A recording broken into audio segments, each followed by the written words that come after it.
कुछ दिलचस्प चीज़ें आपको दिखाएंगे रवि जी की, जिससे वो धुनें तैयार किया करते थे। उनका म्यूज़िक रूम है। छू लेने दो नाजुक होठों को, कुछ और नहीं है। तो आइए सबसे पहले हम चलते हैं अंदर और मुलाकात करते हैं उनकी बेटी से, और फिर मुआयना करेंगे उनके घर का। ये पर्दा हटा दो, जरा मुखड़ा दिखा दो हम।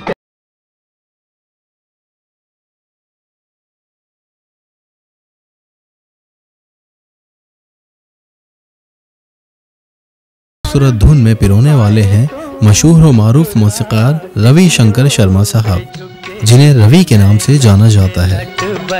सपनों की नगरी में अपनी किस्मत आजमाने के लिए रवि साहब फिल्मी दुनिया में अपनी आवाज़ का जादू चलाने पहुंचे थे। आवाज़ का जादू तो नहीं चल पाया, लेकिन मौसीकी का जादू जरूर चल गया। दिल्ली में पैदा हुए रवि साहब को अपने पिता के गाए हुए भजन बहुत पसंद आते थे और इसी से उनको गाने में दिलचस्पी पैदा हुई। गायकी का जुनून ऐसा तारी हुआ कि काम छोड़कर सपनों की नगरी का रुख किया, यानी मुंबई पहुंच गए। सिर पर छत नहीं, खाने को रोटी नहीं और सोने को बिस्तर नहीं। कभी स्टेशनों पर सोना तो कभी मुंबई के फुटपाथ पर रात गुजारना, लेकिन जज्बा ऐसा कि कुछ बनकर ही लौटना है। आखिरकार रवि जी को हेमंत कुमार साहब ने पहली बार कोरस में गाने का मौका दिया और यहीं से उनके हुनर को हेमंत कुमार साहब ने पहचाना। कुछ वक्त बाद हेमंत कुमार साहब ने उनको अपने असिस्टेंट के तौर पर काम दिया और यहाँ से उनका मौसीकी का सफर शुरू हो गया।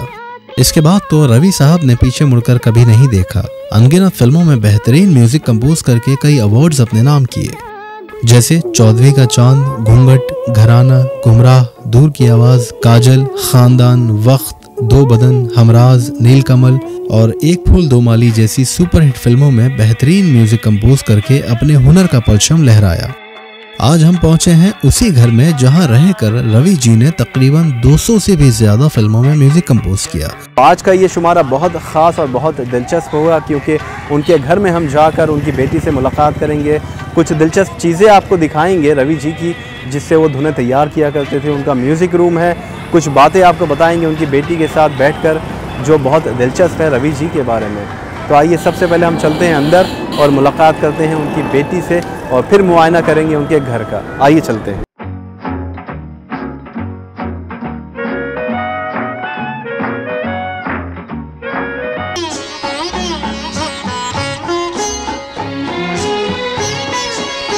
इस वक्त हम आ चुके हैं म्यूज़िक डायरेक्टर रवि जी के घर में, और इस वक्त मेरे साथ हैं जिन्होंने मेरा भी इस्तकबाल किया है, रवि जी की साहबजादी, उनकी बेटी छाया जी।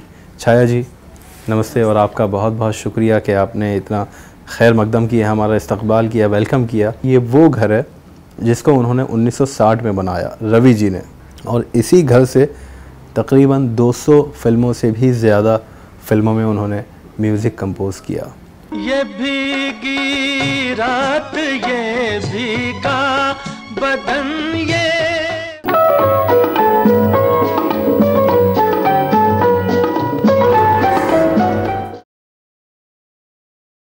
ये है अवार्ड रूम।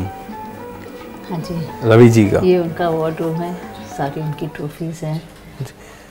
तो ये एक तरह से बहुत बड़ा हॉल है नाजरीन, जहाँ पर रवि जी ने मेरे ख्याल से बहुत वक्त गुजारा है। बहुत। ये ज़्यादातर यहाँ पर आराम फरमाते होंगे या धुन तैयार करनी होती होगी। सिटिंग्स बहुत होती थी जी, ज़्यादा बड़ी सिटिंग हो, म्यूजिशियंस के साथ होती थी, तो यहाँ पे भी होती थी जी। तो ये वो जगह है जहाँ पर एक से एक नगमे तैयार किए गए, उसकी धुन तैयार की गई रवि जी ने, और बहुत अच्छी जगह है। देखिए आप यहाँ पे पीछे देख सकते हैं। फ़िलहाल आपको मैं दिखा दूँ, जो मैं देख रहा हूँ कि ये हमराज फिल्म का है। ये दो कुछ ख़ास लग रहे हैं, इसका कुछ बताएंगे? 2010 में डैडी गए थे श्रीलंका जी, तो वहाँ पे उनको ये दोनों अवार्ड्स दिए थे। ये देखिए, यानी श्रीलंका में भी उनके गाने बहुत मशहूर थे। बहुत, वो लोग लैंग्वेज नहीं समझते, मगर अपनी लैंग्वेज में उन्होंने ट्यून्स डैडी के यूज़ करके अपने वर्ड्स डाल के बनाए हुए गाने। अच्छा, आपको एक बात और बता दूं, रवि जी ने क्योंकि साउथ की फिल्मों में भी म्यूज़िक कंपोज किया है, तो श्रीलंका में भी उनके इतने फैंस थे, इतने चाहने वाले थे कि वहाँ के ये शायद प्रेसिडेंट एंड प्राइम मिनिस्टर्स की तरफ ये बहुत ख़ास अवार्ड है जो श्रीलंका के प्राइम मिनिस्टर और प्रेसिडेंट की तरफ से उनको 2010 में दिया गया था। तो आप अंदाज़ा लगाइए। उसके अलावा देखें तो देखिए हमराज, निकाह, जिसमें उन्होंने म्यूज़िक कंपोज किया है। ये सिल्वर जुबली जब फिल्म होती थी तब दिए जाते थे, मेहरबान, 10 लाख, और ये कोई साउथ की फ़िल्म है, मलयालम फ़िल्म है। और वक्त फ़िल्म का देखिए, ये आप देख सकते हैं अवार्ड उनको मिला है। ये 1964-65 की फ़िल्म है, ये इतने साल पुराना अवार्ड्स हैं। ये फूल और पत्थर का अवार्ड है, ये सबसे भारी अवार्ड होता था जब सिल्वर जुबली हुई थी फिल्म। मैं आपको बता दूं, इसका एक वाक़या मुझे याद है कि रवि जी को जब ये अवार्ड मिला था तो उन्होंने शकील बदायूनी साहब के हाथ में दिया था, और ये इतना भारी था कि उनके हाथ से छूटने वाला था और गिरने वाला था। इतने में धर्मेंद्र साहब आ गए, क्योंकि इस फिल्म के हीरो थे, वो वहाँ मौजूद थे, उन्होंने उठा लिया। बहुत भारी है, मैं इसको उठाने की ज़रूरत नहीं करूँगा। और ये चौधरी का चांद के लिए है। अच्छा, ये तमाम अवार्ड्स हैं, देखिए आप देख सकते हैं, अगर नज़र घुमाएं इस तरफ तो ये बहुत अच्छे से सजा कर रखे हुए हैं उनकी बेटी छाया जी ने। और ये एक आंखें का है, डायमंड जुबली हुई थी ये फिल्म। किस्मत हमें मिलने से रोकेगी भला कब तक। इस घर के बारे में सबसे पहले जानना चाहते हैं कि रवि जी ने कब बनाया था इस घर को, और कुछ यादें हैं इस घर के साथ? जी, डैडी तो आ गए थे दिल्ली से 1950 में, और काफ़ी स्ट्रगल करने के बाद सिंगर बनने आए थे, तो कोशिश करी, मगर सिंगर के बदले म्यूज़िक डायरेक्टर बन गए, असिस्टेंट बने पहले हेमंत जी के, और फिर उन्होंने इंडिपेंडेंट पिक्चर करी। 1956 में उन्होंने वचन पिक्चर में पहले independent music director, as a music director काम किया, और इसीलिए उन्होंने इस घर का भी नाम वचन रखा है। अच्छा, इस बंगले का नाम वचन हाँ है। जी, यानी हाँ जो जी, उनकी पहली फिल्म थी, जिसको ब्रेक मिला था। हाँ जी, he was totally family oriented, बस फैमिली के लिए, हर चीज़ फैमिली के लिए। और हम बच्चे थे, उन्होंने हमको इतना प्यार दिया, इतना ध्यान रखा, और बहुत सिंपल तरीके से उनकी लाइफ थी, सिंपल लिविंग। और क्या कहें, हम लोग देखते थे बचपन से, यहाँ पे रौनक लगी रहती थी सारा दिन। रफ़ी साहब आ रहे हैं, आशा जी आ रहे हैं, लता जी, रिहर्सल्स के लिए रोज़ कोई ना कोई आता था यहाँ पे, राइटर्स और सिंगर्स। तो बहुत हमने वो ज़माना देखा है बचपन से कि इतना म्यूज़िक यहीं बनता था, all the time we were music के साथ थे हम लोग। हुस्न वाले तेरा जवाब नहीं। कभी आपके साथ डिस्कस किया कि किस तरह से दौर गुजारा, वो फुटपाथ पर रहना, स्टेशंस पर सोना और काम के लिए चक्कर काटना, वो कुछ उस पर रोशनी डाली है? बिल्कुल, हमको बताते थे, हमको सुनाते थे अपनी कहानियाँ कि हम कैसे चप्पलें घिस जाती थी, कपड़ों में छेद हो जाते थे, बिना तली की चप्पल होती थी कई बार। अच्छा। और बड़ी मुश्किल से कितने कितने मील रोज़ सुबह से रात तक चलते रहते थे, और पैसे भी नहीं होते थे कि खाना खाने के लिए कई बार, और पैदल जाने के किराए के भी पैसे नहीं होते थे। और शुरू में तो बिल्कुल, बाद में तो धर्मशाला में रहे थे, मगर उससे पहले तो सोने रहने की भी जगह नहीं थी। स्टेशन पे कई बार रात गुजार देते थे, दुकान बंद हो जाए उसके आगे सो जाते थे। अच्छा। तो बहुत तकलीफ़ें पाई, 2-3 साल बहुत स्ट्रगल में गुजरा, क्योंकि काम नहीं मिलता था। काम के लिए जगह जगह जाना पड़ता था, स्टूडियोज़ में, म्यूज़िक डायरेक्टर्स के घर, सबसे मिलना।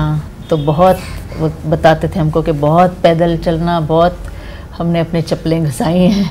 टीन शेड में फिर रहना शुरू किया था बाद में? उसके बाद जब धीरे धीरे काम मिलना शुरू हुआ कोरस में, या फिर हेमंत जी के साथ जब असिस्टेंट हो गए, तब फिर उन्होंने एक टिन का शेड लिया किराए पे, और हमारी मम्मी और मेरी बड़ी सिस्टर को दिल्ली से बुलाया जी। तब उन्होंने वो किराए पे घर लिया, एक कमरा, टिन का शेड।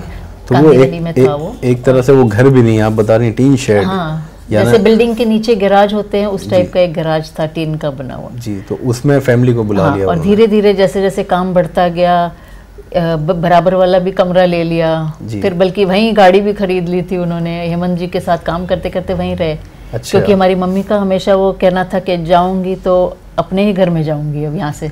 अच्छा, जो किसी और किराए के घर में नहीं जाएंगे। हर बार देखो, हजार बार देखो कि देखने की चीज है हमारा दिलरुबा। अब आप हमें लेके जाने वाली है म्यूजिक रूम में, जो असल कमरा है, जहाँ से बहुत सारी धुन तैयार की गई। आइए।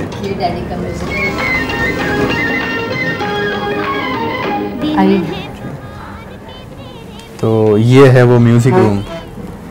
ये म्यूजिक रूम है जहाँ उन्होंने सारी फिल्मों का 1960 से म्यूज़िक कंपोज किया है सब फिल्मों का यहीं पे बैठ के। मतलब 1960 से लेके जब तक भी म्यूजिक कंपोज किया तब तक यहीं पे ये वो जगह है। हाँ जी।